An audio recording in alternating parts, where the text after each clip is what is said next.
Hello everyone, welcome to my class.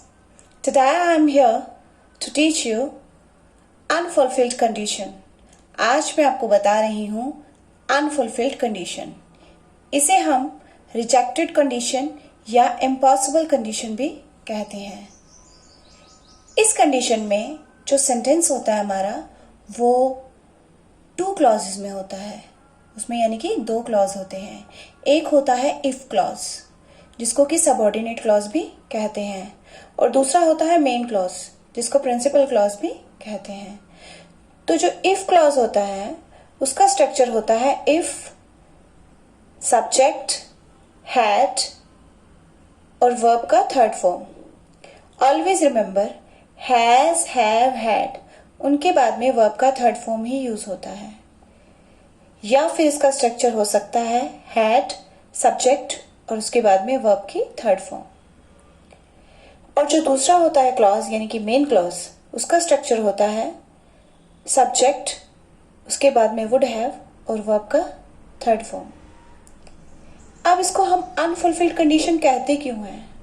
हम इसको unfulfilled condition इसलिए कहते हैं कि इसमें जो इफ क्लॉज में कंडीशन है सेंटेंस में जब वो ट्रू नहीं हो पाती है तो सेकंड कंडीशन यानी कि जो मेन क्लॉज वाली कंडीशन है वो अपने आप क्या हो जाती है?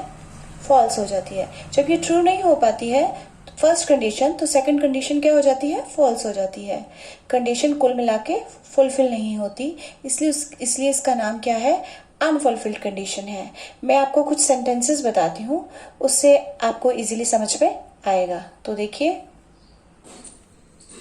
देखिए मैंने ये सेंटेंस लिखा है If I had gone to Delhi, I would have brought a gift for you. इसको मैं ये भी कह सकती हूँ Had I gone to Delhi, I would have brought a gift for you. हम इसको जब ट्रांसलेट करते हैं तो इसका ट्रांसलेशन क्या होती है? अगर मैं दिल्ली जाता या जाती तो तुम्हारे लिए एक तोहफा लेकर आता या आती. तो इसमें जो है अगर मैं दिल्ली जाता या जाती ये कंडीशन ही क्या हो गई है? फॉल्स हो गई है, ट्रू नहीं हुई है. मतलब कि मैं दिल्ली गई नहीं तो मैं लाती कैसे? अगर फर्स्ट कंडीशन ट्रू नहीं हुई तो सेकंड अपने आप क्या हो गई? फॉल्स हो गई. ठीक है. तो जो इफ क्लॉज या ये had I gone V third वाला ये क्लॉज है अगर इसमें कंडीशन गलत हो गई तो second condition I would have brought यानी कि वुड हैव और वी थर्ड वाली कंडीशन अपने आप क्या हो जाती है? फॉल्स हो जाती है. इसीलिए इसको क्या बोलते हैं? अनफुलफिल्ड कंडीशन बोलते हैं. ये आपके स्पोकन इंग्लिश में भी बहुत काम आती है और एग्जाम्स में आती है. तो इसमें देखिए इफ सब्जेक्ट हैड और वर्ब की थर्ड फॉर्म और दूसरे क्लॉज में सब्जेक्ट वुड हैव और वर्ब की थर्ड फॉर्म है. या फिर हैड सब्जेक्ट और वर्ब की थर्ड फॉर्म और दूसरे क्लॉज में वही है सब्जेक्ट वुड हैव और वर्ब की थर्ड फॉर्म. तो इसी तरह से हम इनमें सेंटेंसेस क्या करते हैं? कंस्ट्रक्ट करते हैं. नेक्स्ट देखिए. Next one is if I had enough money, I would have bought a new house for me. Or I can say, had I had enough money, I would have bought a new house for me. एक ही बात है. इसका मतलब क्या हो गया? अगर मेरे पास पर्याप्त धन होता तो मैं नया घर खरीदती. तो ना मेरे पास पर्याप्त धन है तो मैं घर खरीद ही नहीं सकती. फर्स्ट कंडीशन हुई फॉल्स, सेकंड अपने आप फॉल्स हो गई. ठीक है. तो देखिए इफ सब्जेक्ट हैड उसके बाद में हैड यहाँ पे हैड जो दूसरा हैड है सेकंड हैड ये क्या है? वर्ब की थर्ड फॉर्म है यानी हैव की थर्ड फॉर्म है. ठीक है. और वही दूसरे क्लॉज में सब्जेक्ट वुड हैव और वर्ब की थर्ड फॉर्म यानी कि बॉट.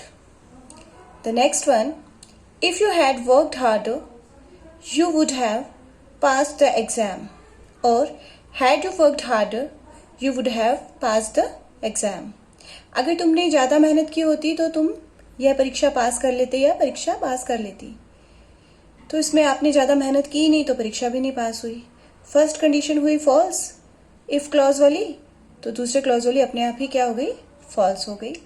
तो इस तरह से हम इसमें क्या करते हैं? सेंटेंसेस फॉर्म करते हैं. याद रखिए इफ क्लॉज के साथ में सब्जेक्ट हैड और वर्ब की थर्ड फॉर्म और दूसरे वाले मेन क्लॉज में सब्जेक्ट वुड हैव और वर्ब की थर्ड फॉर्म ही यूज करते हैं. Thank you so much. Subscribe my channel and keep watching my classes.